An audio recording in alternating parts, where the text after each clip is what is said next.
अस्सलाम वालेकुम। वालेकुम सलाम। क्या हाल है अब्दुल्ला भाई? अल्लाह का शुक्र मैडम, आप बताएं। अच्छा अब्दुल्ला भाई, मैंने देखा कि ये जो इचरा में 3 बच्चों को मां ने कर दिया, सबसे पहले मैंने आपकी वीडियो देखी है और मुझे ये बात बताएं कि इसमें पूरी वक़ुआ क्या है, कैसे पहचाना गया ये मां ने किया है या मां ने किया है, या स्टोरी को कोई रंग दिया गया, या कैसे आप लोगों ने मुझे पूरा बताएं इसके बारे में कि हुआ देखिए जी, क्या ये था? तो पाकिस्तान की तरीक का एक ऐसा दर्दनाक वाक़या है जी जिसपे तकरीबन हर बंदा रोया।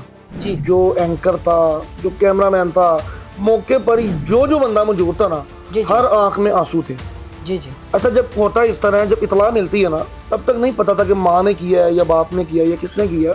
हम लोग नॉर्मली उधर जाते हैं, रूटीन में जिस तरह जाते हैं, वहाँ पे जब इंक्वायरी करते हैं, लोगों से सवाल जवाब पूछते हैं, उसमें ये चीज़ सामने आती है कि इस घर का सिर्फ एक ही रास्ता था, जी। इसके अलावा घर से निकलने का रास्ता कोई भी नहीं मतलब था। दरवाजा एक ही था और बिल्डिंग का एक ही दरवाजा, मेन एंट्रेंस, ये ना फ्लैट टाइप बना हुआ है घर। जी जी ठीक हो वो गया। एक ही एंट्रेंस थी।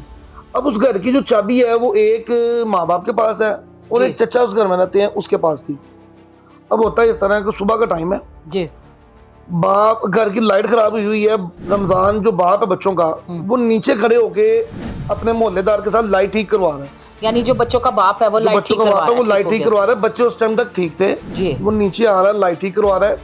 माँ जो है वो घर पे मौजूद थी। वो माँ दवाई लेने के बहाने जाती है और घर को लॉक लगा के जाती है, अच्छा बाहर से ताला लगा ताला देते हैं। लगा के जाती है। कुछ ही देर बाद जब अच्छा वो टाइम किस वक्त का था जिस वक्त इन तीनों बच्चों को किया अच्छा, गया? ये टाइम जो है ना कंफर्म नहीं है, लेकिन टाइम सुबह का बता रहे हैं वो, सुबह का बता। सुबह मॉर्निंग का टाइम है। अब होता है इस तरह है कि जब रमज़ान और उसका जो मोहल्लेदार है वो लाइट देखने के लिए ऊपर जाते हैं कि ठीक हो गया या नहीं हुई है, ऊपर जाते हैं, वो देखते हैं तो लॉक लगा हुआ है। अब वो एकदम परेशान हो जाता है कि लोग, अभी तो दरवाज़ा खुला था, कौन चला गया बाहर। वो अपनी बेगम को कॉल करता है, वो कह रही है कि मैं मेडिसिन लेने आई हूँ, आ रही हूँ। वो आती है, आके लॉक खोलती है, अंदर जाके बच्चों हो जाते हैं। वो कहते हैं कि मैं तो अभी यहाँ से निकली हूँ, बच्चे किस तरह हुए हैं, ये तो मेरी समझ में नहीं आ रही है। अच्छा, वो जो मोहल्लेदार था ना, वो जरा थोड़ा एक्टिव था। उसने कहा देखें जी, आपने किया, इसके अलावा कोई घर में तो आप थी, और तो घर पे कोई भी नहीं आया, हम तो नीचे खड़े हुए हैं, आप बाहर गई हैं। वो अपना मोबाइल निकालता है वीडियो बनाने के लिए, उसको मना कर देती है कि नहीं वीडियो नहीं बनानी, आप नीचे जाए, हम खुद ही हैंडल कर लेंगे, आप जाएं जाएं जाएं। और जब इस तरह का वाकया करती है ना, वो बंदे को शक होता है, वो 15 पे उसी वक्त कॉल कर देता है। अच्छा ठीक हो गया। यानी कि मोहल्लेदार जो है वो 15 पे कॉल करते हैं, माँ बाप नहीं करते। माँ बाप नहीं करते, यानी दोनों मियाँ बीवी नहीं कर रहे। ना ना ना ना, वो तो पहले तो बाप की तो हालत ही वहाँ पे गैर थी, और माँ भी जारी बात है वो उस टाइम रो रही थी, तो किसी के ज़हन को मान नहीं था कि माँ ने ऐसा किया। अच्छा, वहाँ पे फिर फोरेंसिक की टीमें आती हैं और माँ को भी ले जाते हैं, बाप को भी और इसके चचा को भी वो हिरासत में ले जाते हैं। अब मैं वहाँ पे मोहल्लेदार का इंटरव्यू कर रहा था, अचानक ही एक मोहल्लेदार मेरे पास आता है, कहता है कि मैंने, यासिर नामी उसका नाम है मोहल्लेदार का, वो आकर कहता है कि मैंने आपको ना इंटरव्यू देना है, मुझे इनकी कुछ डिटेल्स पता है। अच्छा जी। बच्चों का नाम का पता है, माँ का पता है, सबका पता है। मैंने कहा जी जी बिल्कुल। पहले उसका मैंने गली में खड़े होकर किया, वो घबरा गया, एकदम घबरा के कहता है कि अब्दुल्ला भाई, मैंने यहाँ पे नहीं इंटरव्यू देना, मुझे साइड पे लेके चलें। मैं उसको, अलग कमरा था, नीचे बेसमेंट थी, कोशिश की दुकानें हैं, वो सारी ना फर्नीचर मार्केट है। मैं ऑफिस में लेके जाता हूँ, उससे बात करता हूँ।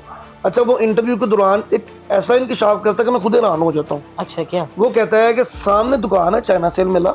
अच्छा, सामने चाइना सेल मिला, गली के बिल्कुल साथ है ना चाइना सेल मिला दुकान है। वो मेरा दोस्त है चाइना सेल मिला वाला, और वो मुझसे एक रात पहले उसकी माँ कर जाती है। अच्छा। मैंने कहा हो सकता है बाकी घर का बर्तन के लिए लेके गई हो, सब्जी काटने के लिए नहीं ना, इस तरह किया जा सकते। अब वो जब यही बात हम मुख्तलिफ चैनल्स वालों को बताते हैं, मुख्तलिफ एंकर्स को बताते हैं, ये बात पुलिस तक भी जाती है। DIG साहब उस टाइम मौके पे ही वहाँ पे मौजूद थे, वो देख रहे थे सारा कुछ। वो जैसे ही पता लगता है वो इंक्वायरी करते हैं, माँ से तफ्तीश की जाती है। माँ जो है वो मान जाती है कि मैंने ही बच्चों का इस तरीके से किया। ये सारा वाकया होता है। उसके बाद सारा आपके सामने ही है, जो हेडलाइंस आ रही हैं जो है वो लेके फिर बच्चों। अच्छा, इन्वेस्टिगेशन में पता चल गई माँ ने किया है। बच्चे जो है कहते हैं कि एक बच्ची को फीडर बना कर दिया है, तो उसको बेड पे कर दिया। ये सब हर किसी की अपनी अपनी बातें हैं, ये चीज़ अभी तक कंफर्म नहीं हुई। ना। अच्छा इर्तिजा, कुछ लोग कहते हैं कि जो है वो चाइना मेले से लिया है, खरीदी है माँ ने और बच्चों को दिया है। तो कुछ लोग कह रहे हैं कि बच्ची को लेटी कर दिया है, कोई कह रहा है छुपन छुपाई की है बच्चों के साथ। आपने पूरा इस केस को देखा, आपने भी साथ। डॉक्टर साहिबा जी, हमें जो वहाँ पे हम जब ये हैपनिंग हुई थी ना, हम ठीक 2 से 3 घंटे बाद जाब कुआं पर पहुंच गए जी, और ठीक हो गया। तब रिदा नामी खतून है जी और रमज़ान इसके हावन का नाम है। रिदा वहाँ पर मौके पर मौजूद थी। ठीक जब रिदा को गिरफ्तार किया गया, मतलब इन्वेस्टिगेशन की तब तक तो हकीकत सामने नहीं आई थी, जी तो ये खातून इतनी ड्रामेबाज थी कि बार बार लेडी कांस्टेबल को ये कह रही थी कि खुदारा मेरे बच्चों को तो देखने दो मुझे। हाँ तब हमारा दिल भी जो है वो दुख किया कि यार एक माँ कितनी बड़ी माँ के तकलीफ ऊपर में शक है। क्यों कर रहे हैं? अच्छा, उसके बाद ये जो रही बात, हाँ। तो उनके घर से तकरीबन कुछ 40 फीट आपका आप अंदाजा लगा लें पीछे चाइना सेल मेला है। जी अब ठीक है। देखो उस चाइना सेल मेले वाले का तो कोई कसूर नहीं है, वहाँ पे आप जो मर्जी खरीदे जाके। और वहाँ से जाके जो हमें जो इतला मिली है कि इसने तकरीबन 1 रोज कबल खरीदी। पहले ही ज़हन बना लिया कि मैं आज जाना बच्चा देखिए ये कि इसके पास टाइम था, जी गुस्से में इंसान खरीद लेता है, लेकिन जब चलाया जाता है वो तो आपकी अपनी मर्जी से चलाया जाता है। और सबसे तकलीफ के लम्हा ये है जो उसने दुराने जो है इन्वेस्टिगेशन बताया कि जो उसने जो बेटी थी एक, उसको उसने बेड के ऊपर ही किया। बेटा जो था उसके साथ इसकी लगाव भी था, बेटे के साथ माँ का लगाव होता है। जी बेटे को कहती है मैंने तुम्हारे साथ ना हाइड एंड सीक गेम खेली। अच्छा अब बेटा देखें वो क्या दर्दनाक मनाजर होंगे कि बेटा छुप रहा है और आवाज़ लगा रहा है मामा मुझे ढूंढ लो। हाँ तो वो माँ जब ढूंढती हुई आती है तो उसका मुंह आगे होता है तो और छोटी जो 1.5 साल की बेटी है उसके साथ भी इसने यही काम किया। और पता ये चला कि इसके हावन जो रमज़ान है ना वो पिछले 6 माह से बेरोजगार था। अच्छा और बाकायदा तौर पे जब उसको जॉब लगती है तो ये खतून उसे कॉल करती है, उस दिन ड्यूटी पे ही होता है वो, कि मेरा ना ब्लड प्रेशर जो है वो लो हो रहा है। अब इसने बाकायदा पूरी एक स्क्रिप्टेड तरीके से की है। उसने एक रात कबल भी अपना ब्लड प्रेशर लो करवाने का बहाना बनाया, तब उसके बच्चे जिंदा थे। हमन को ये बताया कि मेरा ब्लड प्रेशर लो हो रहा है।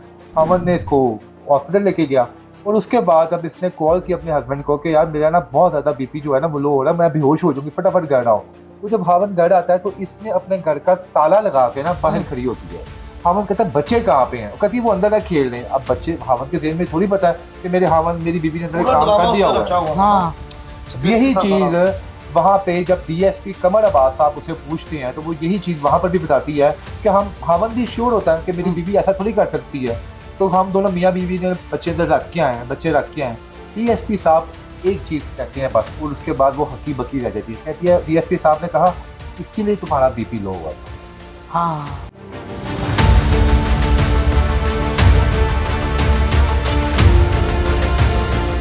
अच्छा, अब यहाँ तक तो कहानी ये थी क्लियर थी कि बीवी ने अपने बच्चों को सिर्फ इसलिए दिया कि वो तलाक लेना चाहती थी। हाँ अब दुराने इनके जो है इन्वेस्टिगेशन तफ्तीश में इंकशाफात ये भी हुए कि इसकी एक शहरियार नामी नौजवान से इसका जी, जी। दोस्ती थी जो जंग से इसका ताल्लुक था जी और वो बाकायदा इसके साथ शादी करना चाहता था। फिर ये भी इंकशाफ सुनने में आया कि एक पीर आमिल का भी इसमें ताल्लुक था। काला अच्छा। जादू। उसने ये कहा ओए, था ओए, कहीं ओए, कहीं कि इसके हावन को और इसे कि तुम अगर ये बच्चे तुम्हारे घर की जो परेशानियां वो खत्म हो जाएंगी। अब बलि दी गई है। अब देखें जो भी है, लेकिन एक माँ ने अपने हाथ से सब कुछ किया। नहीं सबसे नहीं ये ज़्यादा बात तो इसको बड़ी आप गलत है कि justification तो टूने नहीं टाने है। करने वाले कुछ भी बोल दे, भाई अपने बच्चों को कर दिया। देखिए इतने तो वो भी समझदार है। अब उसने इर्तिजा आप लोगों ने उस औरत को नजदीक से देखा, जी, मतलब जी। आप लोग रिपोर्टिंग कर रहे थे, तो उस औरत की कोई शर्म, कोई हया, कोई मैडम पहचान? उस वक्त तो वो हमें लग रही थी कि शायद इसकी दुनिया उजड़ गई हुई है। हाँ मेरे पास वो फुटेजेस हैं मेरे मोबाइल पर ही, मैं आपको समझ दूं रहे कि थे वो ना। गाड़ी में जब उसको गिरफ्तार किया गया तो वो तो बेचारी रोई जा रही थी। हमें तो समझ लगा कि बीइंग अ मदर इसको इसके लिए इतना बड़ा शौक है, और ऊपर से हमें लगा कि शायद सास ने ना दिया हो, देवर ने ना, और रात की इनकी लड़ाई भी एक रात पहले हुई है। तो ये सारा मिला जुला एक वहाँ पे रद्दमल आ रहा था। लेकिन मैं 4 से 5 घंटे बाद सारी चीज़ें क्लियर हो गई कि कौन क्यों हुआ, क्या वाकया क्या नहीं। यानी आज भी हम जाहलियत के दौर में है कि जादू टोनों वालों पे भी यकीन कर लेते हैं और मैडम हम इश्क देखें, मशूकियों पे भी मैडम यकीन कर जादू लेते हैं। टोना अल्लाह माफ करे। तो एक लहदा मैटर है ना। सबसे पहली बात है कि जब एक शादीशुदा खतून जो है वो किसी के साथ नाजायज़ ताल्लुक बनाएगी, इस्लाम में क्यों कहा गया है? देखें इस्लाम में अब बहुत जगह पर रायत भी है सज़ाओं में, लेकिन ये वह सज़ा है जिसमें बाकायदा तौर पर कहा गया है कि अगर शादीशुदा कोई मर्द और औरत जना करता है तो उसे संसार कर दिया जाए, उसको पत्थर मारे जाए और तब तक मारे जाए जब तक उसकी आखिरी सांस न निकलती। इसी वजह से कहा गया है कि जब शादीशुदा खातून या मर्द की ज़िंदगी में कोई दूसरी मर्द या दूसरा औरत आती है तो उसके बाद कुर्बानी बच्चों को देनी पड़ती है। ये यहाँ पे ये ऐसे ही यही है कह सकते हैं हम लोग। और बाकायदा हम तो देखने वालों को ये पैगाम देंगे जो जी। शादीशुदा लोग हैं, खुदा का वास्ता है वक्ती तौर पे दिल लगी के लिए आप अपने हामन की या अपने बच्चों को भी आप देखें, जो हामन बेचारा पूरा दिन काम करता है और रात को घर वापस आता है, उससे आप वो उम्मीद ना रखें जो आप एक आशिक से उम्मीद रखती हैं कि वो आपको 24 घंटे आपके साथ hello hi I love you I miss you करता रहेगा। ऐसा नहीं है, वो बेचारा आपके बच्चों के लिए कमाने के लिए जाता है। और इसी तरह मैं उन हामिलों को भी कहूँगा कि आप अपनी बीवियों से वो कवाड़ी लड़कियों वाला या बाहर की लड़कियों वाली उम्मीद ना रखेंगे। जब आप जाएंगे उसने खुशबू लगाई होगी, उसमें बनी सबरी होगी, नहीं है, बेचारी आपके बच्चों में बिजी है। तो खुदारा जिस भी हालत में आप लोग रह रहे हैं एक दूसरे को आप कबूल करें, नहीं तो आपके जहन पे भी जब कोई जिन या शैतान सवार होगा किसी दूसरे गैर महरम के लिए, तो आप भी अपने बच्चों के साथ ऐसे ही करेंगे जो इस बदबख्त रिदा ने किया। जब एक औरत की शादी होती है तो वो एक माँ बनती है, और जो माँ नहीं बन सकती उनके लिए दुआ की जाती है कि या अल्लाह इसकी गोद में बेटा या बेटी की रहमत आए। ये कहते हैं ना, मैं दुनिया ना रल जावा, मेरे औलाद आए तो मैं अपने आप में बिजी हो जाऊँ। माँ के लिए बड़े जज्बात, माँ के लिए बड़े अल्फाज, पूरा हिस्ट्री जो है ना वो माँ से शुरू होती है। रिश्ता पहला माँ का शुरू होता है। और अगर आप पूरे सर्कल में चले जाएं, ओल्ड होम में चले जाएं, किसी की बेटी के साथ मसला है या बेटे के साथ मसला है, तो एंड में क्या निकलता है? माँ का रिलेशन। तो ये कैसी माँ थी जिसने अपने बच्चों को कर दिया। मेरे साथ जितने भी जर्नलिस्ट हैं, इन सब सीनियर जर्नलिस्ट हैं, मैंने उनसे बात की अलग-अलग से, वो सब लोग यही कह रहे हैं कि माँ को ऐसा नहीं करना चाहिए था। दे देने चाहिए थे बच्चे, किसी को यतीम खाने में छोड़ देती, किसी को वैसे दे देती, वैसे छोड़ के चली जाती, लवारिस कर देती उनको, लेकिन उनको ना करती। क़यामत के दिन क्या हशर होगा ऐसी माँ का, और क्या इसके बच्चे जाके अल्लाह से फरियाद नहीं करेंगे कि हमें ऐसी माँ क्यों दी। यहाँ पे मेरी ज़ुबान बंद हो जाती है। मुझे दे इजाज़त, अल्लाह हाफ़िज़।